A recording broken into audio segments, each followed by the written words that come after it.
Hello everyone. നമ്മുടെ ജിംനിയുടെ പിന്നീട് updates ഒന്നും കണ്ടില്ല എന്ന് പറഞ്ഞ് കുറേ പേര് പറഞ്ഞു.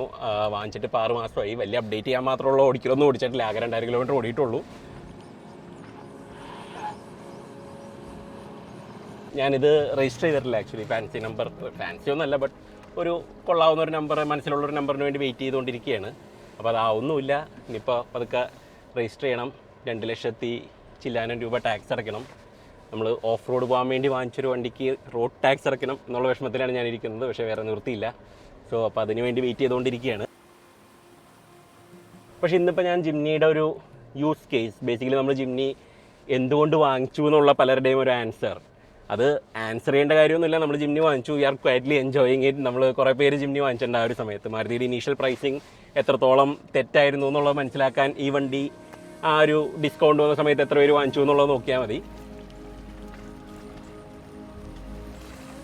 എൻ്റെ കുറേ ഫ്രണ്ട്സും ഒപ്പം പഠിച്ചിരുന്ന കുറേ ആൾക്കാരും ഒക്കെ ഈ ഒരു സമയത്ത് ജിംനി വാങ്ങിച്ചിട്ടുണ്ട്. സോ ഇന്നിപ്പോൾ ഞാൻ അവരെ കാണാനാണ് പോകുന്നത്. നമുക്ക് ഇവിടുന്ന് കുറച്ച് അധികം മുകളിലോട്ട് പോകാനുണ്ട്. Welcome to content with cars.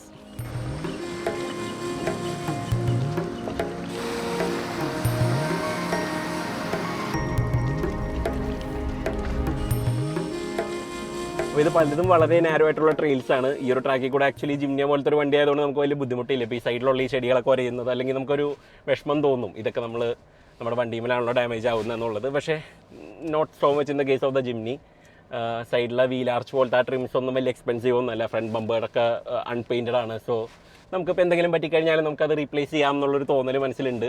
പുതിയ വണ്ടി ആയതുകൊണ്ട് കുറച്ച് കെയർഫുൾ ആയിരിക്കണം. ബട്ട് സ്റ്റിൽ നമ്മളിതിന് വേണ്ടി വാങ്ങിച്ചൊരു വണ്ടിയാണ്, ഓഫ് റോഡ് പോകാൻ വേണ്ടി വാങ്ങിച്ചാണ്. അപ്പോൾ അതുകൊണ്ട് might as well make use of it എന്നുള്ള പോലെയാണ്. എനിക്കൊരു ഓഫ് റോഡ് ബഗ്ഗൊന്നുമില്ല, ഞാൻ അങ്ങനെ ഓഫ് റോഡ് പോകുന്ന ഒരാളും അല്ല. പക്ഷേ കുറച്ച് ദിവസമായി ഞാനിങ്ങനെ ആലോചിക്കുന്നു ഒരു നല്ലൊരു സ്ഥലത്ത് പോകണം എന്നുള്ളത്. ആൻഡ് ഇപ്പോൾ ഇന്നിപ്പോൾ അതിനുള്ള കറക്റ്റ് ഒരു റീസണും കിട്ടിയിട്ടുണ്ട്. ഇപ്പോൾ അപ്ഡേറ്റ്സ് പറയാനായിട്ട് നമ്മൾ വണ്ടിയിൽ ഗ്രില്ല് മാറ്റിയിട്ടുണ്ടായിരുന്നു. ആ സുസുക്കിയുടെ ആ ഒരു റെട്രോ സ്റ്റൈൽ ഗ്രില്ല് വെച്ചിട്ടുണ്ടായിരുന്നു. നമുക്ക് ആ ഒരു ക്രോം കൂടുതലുള്ള ഇന്ത്യ സ്പെക് ഗ്രില്ല് നമ്മൾ വേണ്ടാന്ന് വെച്ചു. ജിംനി എക്സലിനൊക്കെ യൂസ് ചെയ്യുന്ന സ്പെസിഫിക് ഗ്രില്ലാണ്. പക്ഷേ എന്നാലും ഇതിന് ഇത്രയും കൂടി ഒരു ടൊയോട്ട വൈബ് ഉണ്ട്. അപ്പോൾ അതുകൊണ്ട് എനിക്ക് ആ ഒരു സ്റ്റൈലിംഗ് കുറച്ചും കൂടി ഇഷ്ടപ്പെട്ടു. അതുകൊണ്ട് അത് വാങ്ങിച്ചു വെച്ചിട്ടുണ്ടായിരുന്നു. ദെൻ നമ്മൾ 80 ടയേഴ്സ് അപ്ഗ്രേഡ് ചെയ്തിട്ടുണ്ടായിരുന്നു. ബട്ട് ഡൗൺ ഗ്രേഡ് ആയിരുന്നു. ഞാനിപ്പോൾ സ്റ്റോക്ക് ടയറിലേക്ക് തിരിച്ചു പോയിട്ടുണ്ട്. കാരണം അതിൻ്റെ അൺസ്പ്രങ് മാസമാണ്. This weighs around 9.8 kilos. പിന്നെ എല്ലാവരും ടയർ മാറണം ജിംനി വാങ്ങിച്ചാൽ എന്നും പറഞ്ഞുകൊണ്ട് ഒരു ജനറലി ഒരു ഒപ്പീനിയൻ ഉണ്ട്. I agree with dum. കാരണം ഒരു ഓൾ ടെറൈൻ ടയർ ആണെങ്കിൽ കുറേ കൂടി കേപ്പബിൾ ആവും. പക്ഷേ നമ്മൾ ഇത്രയും കാലം ജിംനിയുടെ ഓഫ് റോഡ് കേപ്പബിലിറ്റീസ് എല്ലാം കണ്ടേക്കുന്നത് അതിൻ്റെ സ്റ്റോക്ക് ടയറിലാണ്. ഈ കണ്ട ഓട്ടോ ജേർണലിസ്റ്റുകളെല്ലാം ഓടിച്ചിട്ട് വണ്ടി പോകാവും എന്ന് പറഞ്ഞതെല്ലാം സ്റ്റോക്ക് ടയറിലാണ്. ആൻഡ് നമ്മളും ഡെറാഡൂണിൽ ഓടിച്ച സമയത്ത് it had the stock tyres on. പിന്നെ ഈ വണ്ടിയിലൊരു സ്റ്റോറേജ് ഇഷ്യൂ ഉള്ളതുകൊണ്ട് ഞാനിവിടെ ചെറിയൊരു ട്രേ ആഡ് ചെയ്തിട്ടുണ്ടായിരുന്നു. പക്ഷേ അതത്ര വലിയ യൂസ്ഫുൾ ഒന്നുമല്ല. നമുക്ക് വലിയ ഒബ്ജക്ട്സ് ഒന്നും വെക്കാൻ പറ്റില്ല. ഈ ഹാൻഡ് ബ്രേക്ക് ഉള്ളത് കാരണം 4x4 എൻഗേജ് ചെയ്യുന്നതിന് ബുദ്ധിമുട്ടുണ്ടാവും എന്നൊക്കെ കുറേ പേര് പറയുന്നുണ്ട്. പക്ഷേ നമുക്കത് ഇത്ര കാര്യമായിട്ട് അഫക്റ്റ് ചെയ്തിട്ടുണ്ടായില്ല. പക്ഷേ ഞാനിപ്പോൾ ഒഴിവാക്കിയിട്ടുണ്ട്. ആൻഡ് ഇപ്പോൾ ഉള്ളതുകൊണ്ട് ജീവിക്കാൻ വീണ്ടും പഠിച്ചുകൊണ്ടിരിക്കുകയാണ് ജിംനി കാരണം. ഇതിലെ ടയർ പ്രഷർ നമ്മളൊരു 26 PSI മെയിൻറ്റെയിൻ ചെയ്യണം. അതിന് മുകളിലൊക്കെ ആണെങ്കിൽ കുറച്ച് ബമ്പിയാണ് റൈഡ്. ആൻഡ് 26 PSIയിൽ you get that nice cushioning. നമുക്ക് വലിയ ഒരു കുഴപ്പം തോന്നില്ല. ഒബ്വിയസ്ലി ആ വലിയ 80 ടയേഴ്സ് ഇട്ട സമയത്ത് ഗ്രിപ്പ് വാസ് ബെറ്റർ. നമ്മൾ ബ്രേക്ക് ചെയ്യുന്ന സമയത്തൊക്കെ കുറച്ചും കൂടി കോൺഫിഡൻസ് ഉണ്ടായിരുന്നു. കോർണർ ചെയ്യുന്ന സമയത്തൊക്കെ കുറേ കൂടിയും ലാറ്ററൽ ഗ്രിപ്പൊക്കെ ഉണ്ട്. But I think for what I been using ഇതിന് ആ ടയർ വെച്ച് വലിയ കുഴപ്പമൊന്നുമില്ല. ഇതിൻ്റെ സ്റ്റോക്ക് ടയേഴ്സ് 195, 80, 15ലേക്ക് ഞാൻ തിരിച്ചു പോകുന്നു. പിന്നെ കാണുമ്പോഴുള്ളൊരു ഡിഫറൻസ് ആണ്. പലർക്കും ആ ഒരു 80 ടയർ ഇട്ടാലേ ജിംനിക്കൊരു മാൽ നറിഷ്ഡ് ലുക്ക് മാറുള്ളൂ എന്നുള്ളതാണ്. ഞാനിപ്പോൾ ഇൻസ്റ്റാഗ്രാമിന് വേണ്ടിയിട്ട് വാങ്ങിച്ച വണ്ടിയല്ല. So it's fine. എൻ്റെ മനസ്സിലുള്ള ഒരു പേടി ആ ടയർ പൊട്ടുന്നതാണ്. അപ്പോൾ പൊട്ടിക്കഴിഞ്ഞാൽ ഇപ്പോൾ ഏതെങ്കിലും ജിംനിയിൽ നിന്ന് മാറ്റി ഒരു 2000 രൂപയുടെ ടയർ മേടിച്ചിട്ട് ആ പ്രശ്നം തീരുന്നുള്ളൂ വെച്ചിട്ട് I thought I would stick to this for the time being. അതുകൊണ്ട് തന്നെ ഫ്യൂൽ എഫിഷ്യൻസി വലിയ കുഴപ്പമില്ല. ഇപ്പോൾ ഒരു 12-13 അടുത്തൊക്കെ ആവറേജ് ഉണ്ട് നമ്മൾ ഫുൾ ടാങ്ക് അടിക്കുന്ന സമയത്ത്. And I can live with that. പക്ഷേ റേഞ്ച് വലിയ കാര്യമായിട്ടൊന്നും ഇല്ല. ഒരു 360-380 കിലോമീറ്ററൊക്കെ ഒരു ടാങ്ക് ഫുള്ള് ഓടുള്ളൂ.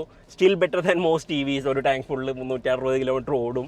ആൻഡ് ഫില്ലപ്പ് ചെയ്യാനായിട്ട് it takes less than 5 minutes. അപ്പോൾ അതുകൊണ്ട് നോ കമ്പാരിസൺ ദെയർ. EV വാങ്ങിക്കാത്തതിൽ ആ ഒരു റിഗ്രറ്റൊന്നുമില്ല. എല്ലാവരും വളരെ മോഡേൺ ആയിട്ടുള്ള EVസും അതുപോലെ ഹൈബ്രിഡ്സും അങ്ങനെ എഫിഷ്യൻ്റ് ആയിട്ടുള്ള വണ്ടികളൊക്കെ വാങ്ങിക്കുന്ന സമയത്താണ് നമ്മൾ പോയിട്ട് ഒരു 70-80 ഉണ്ടാക്കിയ പോലത്തെ ഒരു ആൻറ്റി എന്ന് തോന്നുന്ന പോലത്തെ ഒരു വണ്ടി നമ്മൾ വാങ്ങുന്നത്. ഇൻട്രസ്റ്റിംഗ്ലി എൻ്റെ ബലേനോ ഇതിനേലും മോഡേൺ ആയിട്ട് തോന്നുന്നത്. അത് 2006 ഉണ്ടാക്കിയ വണ്ടിയാണ്. This is A 2023 model. പക്ഷേ ഓടിക്കുമ്പോൾ അതാണ് കുറേ കൂടി മോഡേൺ ആയിട്ട് തോന്നുന്നത്. The way it has been build, the way it goes round corners.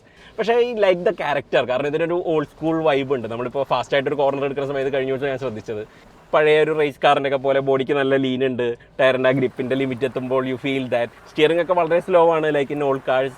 പക്ഷേ I kind of enjoy that. ഇപ്പോൾ കുറേ കാലം കഴിഞ്ഞപ്പോൾ ഞാൻ പതുക്കെ അതിനോട് യൂസ്ഡ് ആവുന്നുണ്ട്. I still don't like the turning circle. അതുപോലെ തന്നെ സ്റ്റിയറിംഗിന് ഇത്രയും ലോക്ക് ടു ലോക്ക് വേണം എന്നുള്ളതും എനിക്കിപ്പോഴും ഇഷ്ടമല്ല. നമ്മൾ ഓഫ് റോഡ് പോകുമ്പോൾ നമുക്ക് യു നീഡ് ദിസ്. കാരണം അവിടെ ഉള്ള ആ ഒരു ഷോക്സും സാധനങ്ങളൊന്നും നമുക്ക് അധികം നമ്മുടെ കയ്യിലോട്ട് ഇത് ശരിക്കും ട്രാൻസ്മിറ്റ് ചെയ്യുന്നില്ല. പിന്നെ മാരുതിയുടെ ആഡിൽ പറയുന്ന പോലെ ജിംനിയിൽ നെവർ ടേൺ ബാക്ക് എന്നവർ പറയുന്നുണ്ട്. നെവർ ടേൺ ബാക്ക് എന്ന് ഉദ്ദേശിച്ചത് ഈ സ്റ്റിയറിംഗ് കാരണമെന്ന് തോന്നുന്നു. തിരിഞ്ഞൊന്നും വരാൻ പറ്റില്ല, പോണ വഴി കൊള്ളുന്നുള്ളതാണെന്ന് തോന്നുന്നു. വേറൊരു ആഡ് കൂടി ഉണ്ടായിരുന്നു, ആരെങ്കിലും ഓർക്കുന്നുണ്ടോ എന്നറിയില്ല. ഏതൊരു സ്ഥലത്ത് ഇവര് ജിംനിയുടെ സ്മോൾ ടേണിംഗ് സർക്കിളിന്റെ ആഡിൽ അഡ്വർടൈസ്മെന്റിൽ അവർ പറഞ്ഞിട്ടുണ്ടായിരുന്നു സ്മോളർ ദാൻ വാട്ട് എന്നുള്ളതാണ് ക്വസ്റ്റ്യൻ. ഓഷ്യൻ ലൈനർ ആണോ ഉദ്ദേശിച്ചത്, ടാങ്കർ ലോറിയാണ്? But I can live with all of that. And ഒരു ക്യാരക്ടർ ഉണ്ട്. ഇപ്പം എനിക്ക് എൻ്റെ ഫിയറ്റ് 500 പോലെ തന്നെ എനിക്ക് ഈ വണ്ടി വൈകുന്നേരം കാർ പോർച്ചിൽ ഇട്ടിട്ട് പോകുമ്പോൾ ഒരു വിഷമമാണ്. മോനെ നിനക്ക് പുതയ്ക്കാനൊരു പുതപ്പ് വേണോ എന്ന് ചോദിക്കണ പോലെ ഇവിടെ പുറത്ത് കിടന്നോളൂ, തണുപ്പടിച്ച് കിടക്കില്ലേ എന്നൊക്കെ ഉള്ളൊരു ചെറിയൊരു ഫീലിംഗ് തോന്നുന്ന പോലത്തെ ഒരു വണ്ടിയാണ്. ആൻഡ് ഐ തിങ്ക് അതാണ് ഈ ജിംനി കമ്മ്യൂണിറ്റിയിലുള്ള എല്ലാവർക്കും അവരുടെ വണ്ടീനോട് ഫീൽ ചെയ്യുന്നത്. നമ്മൾ ഈ വണ്ടി എടുത്ത് ഓഫ് റോഡൊക്കെ പോകുമായിരിക്കും, ലൈക്ക് അതിനെ പ്രോപ്പറായിട്ട് യൂസ് ചെയ്യണ്ടാവും. പക്ഷേ നമ്മുടെ ഉള്ളിൻ്റെ ഉള്ളിൽ നമുക്ക് ഈ ഒരു വണ്ടീനെ ഒരു ഹ്യൂമൻ ക്യാരക്ടർ വെച്ച് നമ്മൾ കാണുന്നുണ്ട്. ഇതിൻ്റെ ഓഫ് റോഡിൻ്റെ ഒരു ഇൻറ്റൻസിറ്റി നിങ്ങൾക്ക് ചിലപ്പോൾ മനസ്സിലാവുണ്ടാവില്ല, കാരണം ഒബ്വിയസ്ലി ക്യാമറയിൽ ക്യാപ്ചർ ചെയ്യാൻ ഭയങ്കര ബുദ്ധിമുട്ടാണ്. പക്ഷേ ഈ കാറിൻ്റെ ഒരു നമ്മളെപ്പോഴും പറഞ്ഞിട്ടുണ്ട്, ഇത് തരുന്ന ഒരു കോൺഫിഡൻസ്. ഒരു എക്സ്പെൻസീവ് വണ്ടിയിൽ നമുക്ക് ഇത് ചെയ്യാൻ തോന്നില്ല. ഈ ബീറ്റ് എനിത്തിങ്, ഒരു ജി വാഗൺ ആയാൽ പോലും നമ്മുടെ മനസ്സിൽ ഓക്കെ വണ്ടി കേപ്പബിളാണ്, പക്ഷേ എന്നാലും നമുക്ക് ആ ഒരു പേടി ഉണ്ടാവും ഉള്ളിൻ്റെ ഉള്ളിൽ, നമുക്കത് പോയിട്ട് ഇതൊക്കെ കാണിക്കണമെന്നുള്ളത്. ഇതിലാവക പ്രശ്നങ്ങളൊന്നുമില്ല. ആഫ്റ്റർ ഓൾ ഒരു ഹാച്ച് ബാക്കിൻ്റെ പ്രൈസേ നമ്മൾ കൊടുത്തിട്ടുള്ളൂ എന്നുള്ളൊരു സമാധാനം.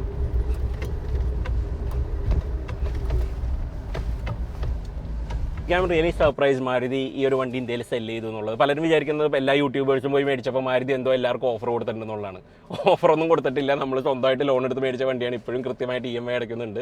പക്ഷേ ഇങ്ങനെ ഒരു ഡ്രൈവിൻ്റെ സമയത്താണ് അത്രയും EMI അടയ്ക്കുന്നതിനുള്ള വണ്ടി ഉണ്ടെന്നുള്ളൊരു തോന്നലുണ്ടാവുന്നത്. ആൻഡ് ഔട്ട് ഹിയർ ഇങ്ങനത്തെയൊക്കെ പ്രത്യേക ട്രെയിലുകളിലൊക്കെ Jimny is on it's on. അതൊരു വേറൊരു എലമെൻറ്റിലാണ്. നമുക്ക് ഇതുവരെ ഫാസ്റ്റ് കാഴ്സ്, ലോസ്ലങ് കാഴ്സ് അങ്ങനത്തെ വണ്ടികളൊക്കെ ശീലിച്ച് കഴിഞ്ഞിട്ട് ഇതൊരു ഡിഫറെൻറ്റ് എക്സ്പീരിയൻസ് ആണ്. This opens up the world to you. നമുക്ക് ഇതുവരെ പോകാത്ത പല സ്ഥലങ്ങളിലും ഇതുകൊണ്ട് പോകാൻ പറ്റും. പല ട്രാക്കുകളും കണ്ടോ. അപ്പോൾ ജിംനി പോകുന്ന പോലത്തെ വഴികളാണ്. വേറെ വണ്ടികളൊക്കെ കൊണ്ടുവന്നിരുന്നെങ്കിൽ ഒരു ചിലപ്പോൾ അവിടെ സ്റ്റക്കാവും. ആൻഡ് എനിക്ക് തോന്നുന്നില്ല ഇത്രയും ക്യാരക്ടറുള്ള ഒരു മാരുതി നമുക്ക് ഇനി ഫ്യൂച്ചറിലും കിട്ടും എന്നുള്ളത്. കാരണം ഈ ഒരു ഓൾഡ് സ്കൂൾ വൈബിന് ഉള്ള വണ്ടികളിലൊന്നും നമുക്ക് കാണൂല. And I don't think next gen Jimny അവരിവിടെ സെല്ല് ചെയ്യുന്നുള്ളൂ. ഇപ്പോൾ ഇതിൻ്റെ പേടി കാരണം ഇനിയിപ്പോൾ അടുത്ത ജിംനി ഒന്നും അവർ കൊണ്ടുവരാൻ പോകുന്നില്ല. So it's something I want to keep. ഇപ്പം എൻ്റെ ബലേനോ പോലെ ഞാൻ ഇനി ഫ്യൂച്ചറിലേക്ക് കീപ്പ് ചെയ്യണം എന്ന് വിചാരിക്കുന്ന ഒരു വണ്ടിയാണ്. എത്രത്തോളം സക്സസ്ഫുൾ ആവും എന്നുള്ള അറിയില്ല, പക്ഷെ എന്നാലും I really want to keep this car. So ജിംനിയുടെ മെയിൻ യൂസ് എന്ന് പറയുന്നത് കൂടുതലും റോഡ് യൂസാണ് ഇതുവരെ കണ്ടേക്കുന്നത്. ആൻഡ് ഇതുപോലുള്ള ചില ട്രെയിൽസിലൊക്കെ it's faster than most cars. ഇപ്പോൾ ഇവിടെയൊക്കെ ഈ ഒരു ഭാഗത്തൊക്കെ you can really gun it. നമുക്ക് വേണമെന്ന് വെച്ചാൽ വളരെ ഫാസ്റ്റായിട്ടൊക്കെ പോവാം. യൂഷ്വലി നമ്മളൊരു ട്രെയിനിൽ പോകുന്നതിൽ സ്പീഡിലൊക്കെ നമുക്ക് പോകാൻ പറ്റും. ആൻഡ് ഇതിൻ്റെ ശരിക്കും യൂസ് എന്ന് പറയുന്നത് വീടിൻ്റെ അവിടെ കുറേ കൺസ്ട്രക്ഷൻ ഒക്കെ നടക്കുന്നിടത്ത് ബാക്കി വണ്ടികളൊക്കെ ഇങ്ങനെ പതുക്കെ ടിപ്പ് ടോ ചെയ്ത് കുഴിയിലൊക്കെ ഇറങ്ങിയൊക്കെ പോകുന്നിടത്ത് this can go past all of them. നല്ല സ്പീഡിലൊക്കെ തന്നെ നമുക്ക് പോകാൻ പറ്റും. എൻ്റെ കമ്മ്യൂട്ട് ടൈംസ് ജിംനിയിൽ ഞാൻ ആലോചിച്ച് കുറച്ചും കൂടിയും കുറവാണെന്നുള്ളത്. കാരണം പല സ്ഥലങ്ങളിലും നമ്മൾ വണ്ടിക്ക് വേണ്ടിയിട്ട് അങ്ങനെ സ്ലോ ആക്കുന്നില്ല എന്നുള്ളത് വെച്ചിട്ടും ഒന്ന് നമുക്ക് ആ വണ്ടിയുടെ ബാഡ് റോഡ്സ് ഒക്കെ ടാക്കിൾ ചെയ്യാനുള്ള കേപ്പബിലിറ്റി, നമുക്ക് നല്ല റൈഡ് ക്വാളിറ്റി ഉണ്ട്. അപ്പോൾ അതുകൊണ്ട് നമ്മൾ അത്രയ്ക്കൊന്നും അങ്ങനെ ഇതിൻ്റെ ഉള്ളിൽ ടോസ്ഡ് അറൗണ്ട് ഒന്നും അല്ലാത്തതുകൊണ്ട് ആ ഒരു ഗുണമുണ്ട്. രണ്ട് കഷ്ടപ്പെട്ടുണ്ടാക്കിയ സ്പീഡ് അത് നമുക്ക് കളയാനുള്ളൊരു മൈൻഡും ഉണ്ടാവില്ല. So most of the time I will be just going past most of these cars. അപ്പോൾ അതുകൊണ്ട് പലരും നമ്മൾ ഓവർടേക്ക് ചെയ്തൊക്കെ നേരത്തെ പോയിട്ടുണ്ടാവും. ഈ ജിംനി പാവം ഇപ്പോൾ അതൊക്കെ പോകുന്നു എന്ന് പറഞ്ഞവന്മാരെയൊക്കെ നമ്മൾ പിന്നെ അത് കഴിയുമ്പോൾ പൊട്ടിപ്പൊളിഞ്ഞ് റോഡ് എത്തുമ്പോൾ ഓടിച്ചിട്ട് പിടിക്കും. And that is where it shines. കാരണം നമുക്കൊരു ലാഡർ ഫ്രെയിമാണ്, നമുക്കൊന്നും പേടിക്കാനില്ല, വണ്ടിക്കൊരു അങ്ങനത്തെ ഒരു കേപ്പബിലിറ്റി ഉണ്ട് എന്നുള്ളത് വലിയൊരു സന്തോഷമാണ്. അപ്പോൾ ഇവിടെ നല്ല സ്റ്റീപ്പായിട്ടുള്ളൊരു കയറ്റമാണ്. ഇത് ക്യാമറയിൽ നിങ്ങൾക്ക് മനസ്സിലാവില്ല, പക്ഷേ അത്യാവശ്യം സ്റ്റീപ്പാണ്. പക്ഷേ ഒരു സ്ട്രഗിളും ഇല്ല കേട്ടോ. ആകെ ഈ പറഞ്ഞ ഇത്തിരി പവറുള്ളൂ, പക്ഷേ ദാറ്റ് ഈസ് ഗുഡ് ഇനഫ്. നമ്മൾ ഏത് ഹൈറ്റിലേക്കും ഹോൾ ചെയ്ത് പോകാനുള്ള വണ്ടിയുണ്ട് ശരിക്കും പറഞ്ഞാൽ. ആൻഡ് നമുക്കൊരു ബുദ്ധിമുട്ടൊന്നും തോന്നുന്നില്ല. നമ്മൾ വളരെ കൂളാണ്, വലിയ ബുദ്ധിമുട്ടൊന്നും ഇല്ലാണ്ട് നേരെ എല്ലാ കയറ്റവും കയറി വരുന്നുണ്ട്. And that's the whole thing about the Jimny.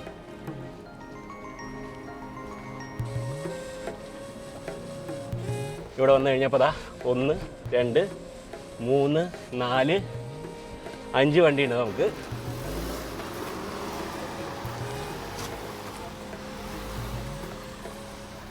ഇവിടെ ബാക്കി ജിംനി ഓണേഴ്സ് എല്ലാവരും ഉണ്ട്. എനിക്ക് ആ കാറിനേക്കാൾ കൂടുതൽ ഇസ് ദ കമ്മ്യൂണിറ്റി. നമ്മൾ ആ ഒരു വണ്ടി വാങ്ങിച്ച് കഴിയുമ്പോൾ അതേപോലത്തെ വണ്ടിയുള്ള ആൾക്കാർ, അവരുടെ ഒരു പാഷൻ, അവരുടെ ആ ഒരു വണ്ടി ഓടിക്കുമ്പോൾ അവർക്ക് കിട്ടുന്ന ആ ഒരു എൻജോയ്മെൻറ്റ് അതൊക്കെ നമ്മൾ ഷെയർ ചെയ്യലാണ് നമ്മൾ ശരിക്കും പറഞ്ഞ ഒരു ഇതുപോലൊരു കാർ വാങ്ങിക്കുമ്പോൾ നമ്മൾക്ക് കിട്ടുന്നത്. And it's not just me, ഒരു ജിംനി കമ്മ്യൂണിറ്റിയിലുള്ള എല്ലാവരും they are really enjoying this car. അപ്പോൾ ഇതിൻ്റെ കൂടുതൽ അപ്ഡേറ്റ്സ് ഒക്കെ നമുക്ക് ഇനിയുള്ള ഏതെങ്കിലും സബ്സിക്വൻറ്റ് വീഡിയോയിൽ കൊണ്ടുവരാം. ഇതിപ്പോൾ വളരെ ക്വിക്കായിട്ടൊരു റാൻഡം വീഡിയോ ആയിട്ട് പോസ്റ്റ് ചെയ്താണ്. നമുക്ക് മറ്റൊരു വീഡിയോ ആയിട്ട് വേറൊരു ദിവസം കാണാം. Thanks for watching.